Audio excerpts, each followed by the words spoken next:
दोस्तों, रामायण काल के कई ऐसे साक्ष्य मिले हैं जिसने रामायण काल की पुष्टि की है। इन्हीं सब में से एक जगह है रावण का एयरपोर्ट। जी हाँ दोस्तों, रावण का एयरपोर्ट। आज के इस वीडियो में हम आपको बताएंगे कि रावण का एयरपोर्ट कहाँ है। वीडियो काफी इंटरेस्टिंग होने वाली है, इसलिए वीडियो को एंड तक जरूर देखिएगा।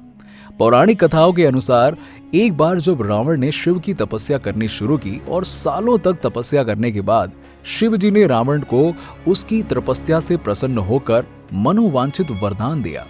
रावण ने भगवान शिव को कैलाश पर्वत से अपने साथ लंका ले जाने की इच्छा व्यक्त की। भगवान शिव ने खुद लंका जाने से मना कर दिया, लेकिन अपने भक्त रावण को ज्योतिर्लिंग ले जाने की सलाह दी। साथ ही शर्त लगा दी कि इसे अगर रास्ते में कहीं धरती पर रखा तो ये वहीं स्थापित हो जाएगा, वहां से उसे कोई नहीं उठा पाएगा। इधर भगवान विष्णु नहीं चाहते थे कि ज्योतिर्लिंग लंका पहुंचे। उन्होंने गंगा मां को रावण के पेट में समाने का अनुरोध किया। गंगा मां जैसे ही रावण के पेट में समाई, रावण को तीव्र लघुशंका लगी। वो सोचने लगा कि किसको ज्योतिर्लिंग सौंप कर वो लघुशंका से निवृत्त हो ले। उसी क्षण ग्वाले के वेश में भगवान विष्णु वहां प्रकट हुए। रावण ने ग्वाले को ज्योतिर्लिंग सौंप दिया और हिदायत दी कि जब तक वो न आए तब तक ज्योतिर्लिंग को वो वहीं जमीन पर ना रखे। रावण लघुशंका करने लगा। गंगा मां के प्रभाव से उसे निवृत्त होने में काफी देर लग गई। वो जब लौटा तो ग्वाला ज्योतिर्लिंग को जमीन पर रखकर विलुप्त हो चुका था। इसके बाद रावण ने ज्योतिर्लिंग को उठाने की लाख कोशिश की, मगर वो सफल नहीं हो सका। उसे खाली हाथ लंका लौटना पड़ा। बाद में सभी देवी देवताओं ने आकर उस ज्योतिर्लिंग को विधिवत स्थापित किया और पूजा अर्चना की। तभी से रावण शिवजी की पूजा करने के लिए लंका से देवघर रोज आते थे। रावण लंका से देवघर आने के लिए पुष्पक विमान का प्रयोग करते थे और पुष्पक विमान को त्रिकूट पर्वत पर उतारते थे। हालांकि आजकल एयरपोर्ट पर हवाई जहाज के संचालन के लिए रडार होता है, लेकिन उस वक्त रडार नहीं होता था। ऐसा माना जाता है कि उस समय पुष्पक विमान के लिए रडार के रूप में दीपक का इस्तेमाल होता था।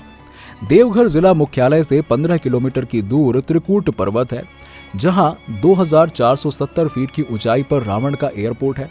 यहाँ एयरपोर्ट का रडार भी है, जिसे देखने के लिए दूर दूर से पर्यटक आते हैं।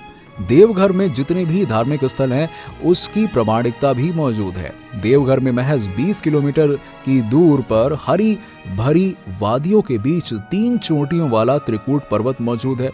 मान्यता है कि इस पहाड़ की कहानी त्रेता युग से जुड़ी हुई है। यहाँ पर रावण और जटायु के बीच युद्ध हुआ था। लोगों का यह भी मानना है कि यहाँ रावण का हेलीपैड था और वो यहाँ पर अपने पुष्पक विमान से आता और तपस्या करता था। रावण अपना पुष्पक विमान त्रिकूट पर्वत पर उतारते थे। ये दीपक त्रिकूट पर्वत पर आज भी मौजूद है। बाबा वैद्यनाथ धाम में पूजा करने के बाद श्रद्धालु रावण का एयरपोर्ट देखने के लिए त्रिकूट पर्वत आते हैं और पर्वत के ऊपर 2470 फीट की ऊंचाई पर स्थित रावण का एयरपोर्ट देखने जाते हैं। सैलानी रोपवे के माध्यम से ऊपर चढ़ते हैं और रावण के एयरपोर्ट के साथ साथ हनुमान चोटी, रावण गुफा और नारायण शिला का दर्शन करते हैं और त्रिकूट पर्वत का आनंद लेते हैं। इस पहाड़ की चोटी पर विश्व का सबसे बड़ा शालीग्राम पत्थर है, जिसे विष्णु टॉप कहा जाता है।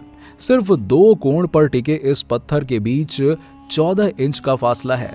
मान्यता है कि जो इसके बीच से पार हो जाता है उसके ग्रह कट जाते हैं। इसके अलावा ये हाथी पहाड़ भी लोगों के आकर्षण का केंद्र है, जहां 40 फीट से बड़ी हाथी की आकृति की चट्टान है और शेषनाग की आकृति की एक नाव रूपी आसन भी है, जिससे भगवान विष्णु के शयन के रूप में देखा जाता है।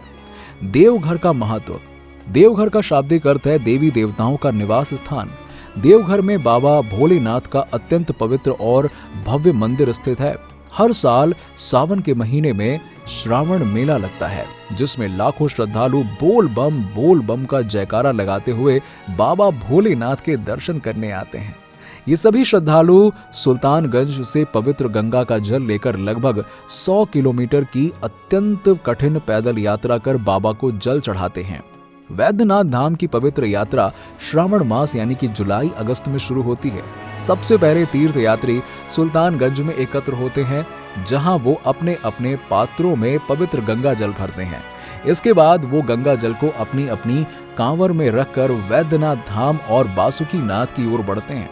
पवित्र जल लेकर जाते समय इस बात का ध्यान रखा जाता है कि वो पात्र जिसमें जल है वो कहीं भी भूमि से टच ना हो, भूमि से ना सटे।